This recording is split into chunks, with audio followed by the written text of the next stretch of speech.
पंडित जी से अभिषेक करा, लेकिन हमें फल की प्राप्ति नहीं हुई। हमने जो मनोकामना ली, संकल्प लिया, जो कार्य किया, वो कार्य से क्या है, हमें जो है फल की प्राप्ति नहीं हुई। जो सोचा हमने कि हमें इस कार्य हेतु संकल्प, उसका कारण सिर्फ क्या है कि हम जो है अपनी पूरी बात अपने आचार्य जी को नहीं बताते।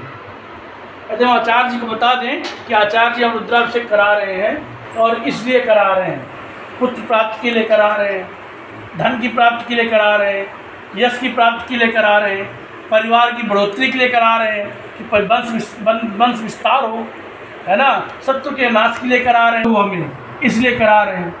तो ये चीज़ के लिए आप जब ब्राह्मण से शेयर करेंगे तो ब्राह्मण क्या बताएगा आपको, उसके कैसे ये कृत्य करना है, कैसे इस पूजन को सफल करना है और किस तरह से करना है, किस चीज़ से आप अभिषेक करो जिससे आपकी मनोकामना पूर्ण हो, है ना। लेकिन अब ब्राह्मण को जब बताओगे नहीं तो फिर वो अपूर्ण रह जाएगी।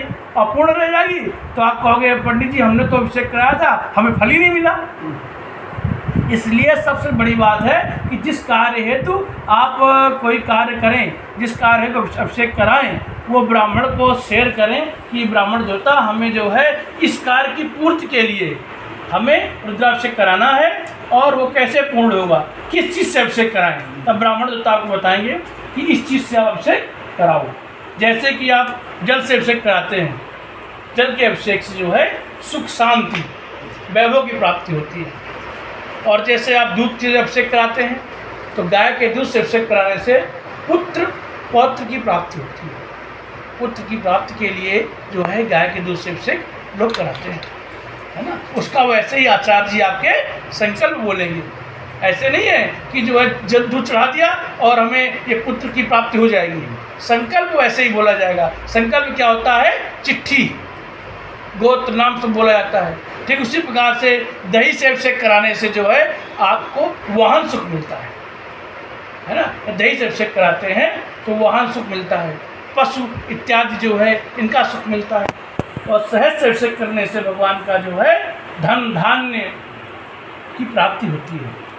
और घी से अभिषेक कराने से प्रभु का वंश का विस्तार होता है। यदि वंश का विस्तार करना है तो घृत से अभिषेक कराएं। और गन्ने के रस से अभिषेक करने से लक्ष्मी की प्राप्ति होती है, श्री की प्राप्ति होती है। और गंगा जल से अभिषेक करने से ज्वर का नाश होता है। किसी को बुखार आ रहा हो तो वो गन्ने के रस से गंगा जल से अभिषेक कराए प्रभु का, तो उसका जो है बुखार शांत होगा, ज्वर समाप्त होगा। और इत्र से प्रसन्नता मिलती है ना। तो भगवान प्रसन्न होंगे। विशेषकर जो है खस का इत्र भगवान के पूजा में प्रयोग होता है। और खस के इत्र से स्नान कराने से, भगवान का अभिषेक करने से सारी बीमारियों से छुटकारा मिलता है। क्योंकि इत्र हम जब लगाते हैं तो हम प्रसन्न होते हैं, तो भगवान जी चढ़ाएंगे तो भगवान भी प्रसन्न होंगे। और जो जिसको दोगे वही आपको मिलेगा।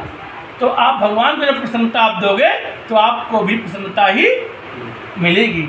और सरसों के तेल से अभिषेक कराने से शत्रु का नाश होता है। लेकिन उसकी क्रिया थोड़ी अलग है। उससे आचार्य से संपर्क करके कैसे किया जाता है, कैसे नहीं, ऐसे नहीं सरसों तेल चढ़ाना शुरू कर दो, है ना। उसका हर एक विधान अलग है ना। और पंचामृत के अभिषेक करने से, पंचामृत से पांचों चीज़ें दूध दही घी शक्कर शहद मिला करके भगवान का अभिषेक करने से क्या है, सुख समृद्धि वैभव यश कीर्ति सब कुछ प्राप्त होता है। इसलिए जो है आप लोग अभिषेक कराएं और जो है जब भी कराएं अपने आचार्य से अपनी पूरी विधिवत सारी बातें करें।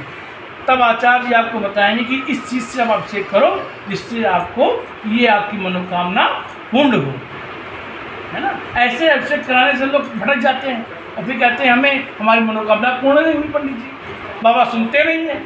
भाई हमने खुद अपनी मनोकामना अपने आचार्य से नहीं की।